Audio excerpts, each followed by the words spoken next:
Shalom Bapak Ibu Saudara yang dikasihi oleh Tuhan Yesus. Kita kembali dalam renungan Betani Kebumen. Kita akan berbicara dalam topik mengembalikan semua. Saya akan membacakan satu nats Alkitab yang ditulis oleh Rasul Paulus di dalam 1 Korintus 15 ayat yang ke-32 yang berkata, kalau hanya berdasarkan pertimbangan-pertimbangan manusia saja, aku telah berjuang melawan binatang buas di Efesus. Apakah gunanya hal itu bagiku?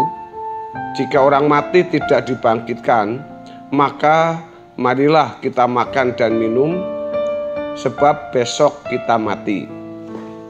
Saudara, salah satu serangan dari kuasa gelap agar manusia, khususnya orang percaya, hidup dalam pengaruhnya adalah dengan menyuntikkan pengertian bahwa hidup wajar seperti manusia lain bukanlah suatu dosa. Memang hidup wajar seperti manusia lain bukanlah suatu kejahatan, tetapi dalam kehidupan orang percaya itu adalah sebuah kemelesetan. Kehidupan yang harus dikenakan oleh orang percaya adalah kehidupan yang dikenakan oleh Yesus. Jika tidak demikian, berarti meleset. Dalam hal ini banyak orang Kristen yang telah tersesat, tetapi mereka tidak menyadari penyesatan tersebut, sehingga sebenarnya mereka hidup dalam pengaruh kuasa gelap.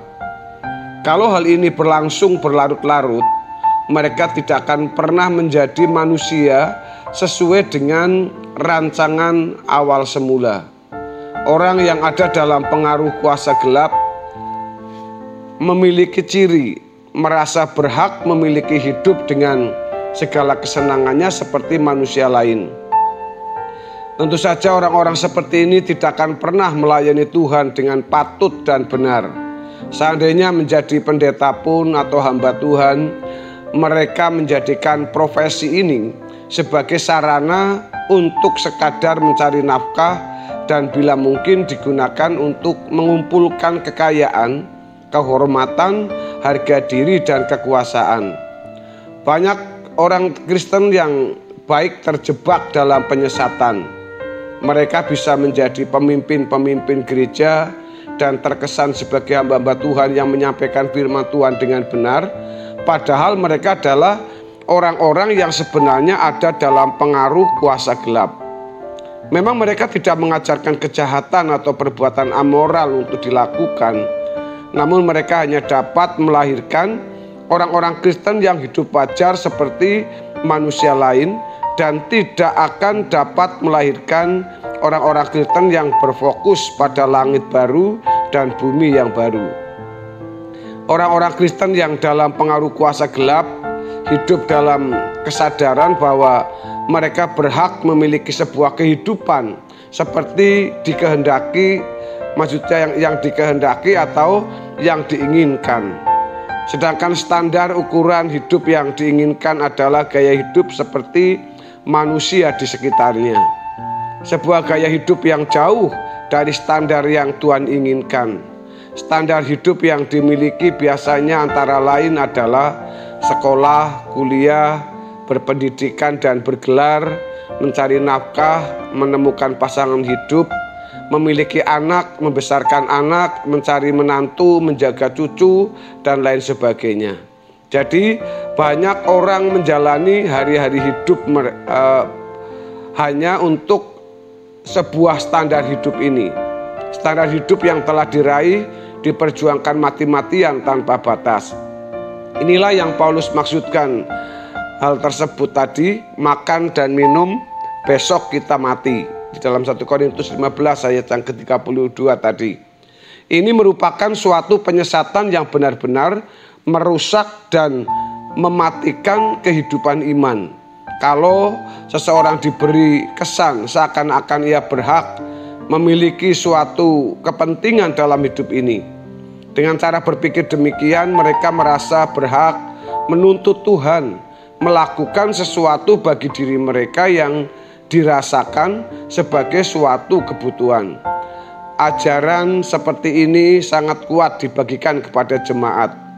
Dalam pengaruh kuasa gelap muncul tokoh-tokoh rohaniawan dalam gereja yang mempromosikan diri sebagai memiliki kuasa yang berkarunia khusus.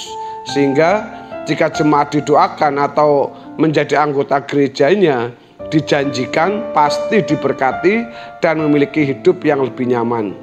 Diajarkan bahwa Tuhan memberkati secara berlimpah. Praktek pelayanan ini sebenarnya mirip dengan praktek perdukunan. Banyak jemaat tanpa sadar tertipu oleh mereka, sehingga jemaat hidup dalam pengaruh kuasa gelap tersebut dan hidup dalam kewajaran seperti anak-anak dunia.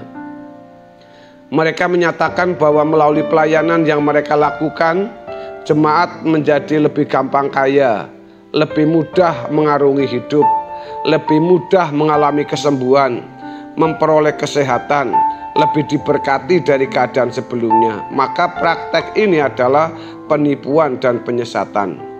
Berkat yang diterima seseorang tidak dipengaruhi oleh orang lain, tetapi oleh dirinya sendiri.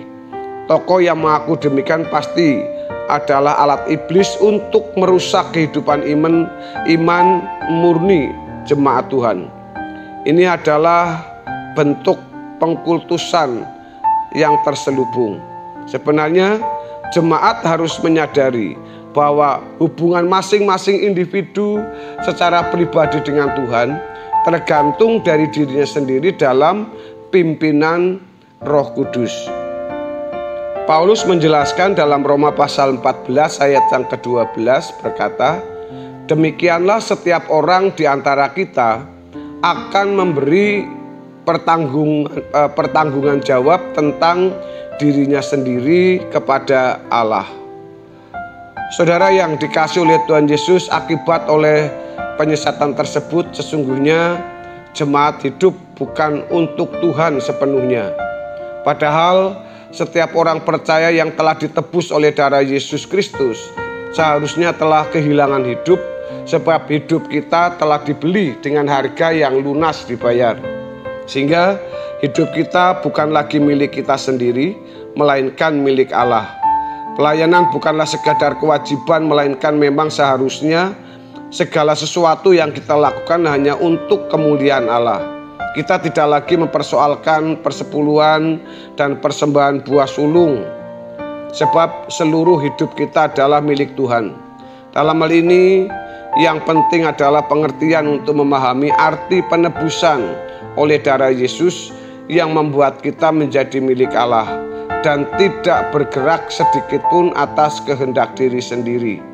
Saudaraku yang dikasihi oleh Tuhan Yesus, kita tidak lagi berhak atas hidup kita, tetapi hanya Tuhan yang berhak memiliki dan menggunakannya. Sebagai orang Kristen, sebagai orang yang sudah ditebus oleh darah Yesus, kita sudah tidak lagi atau tidak boleh lagi memiliki satu konsep makan dan minum besok kita akan mati.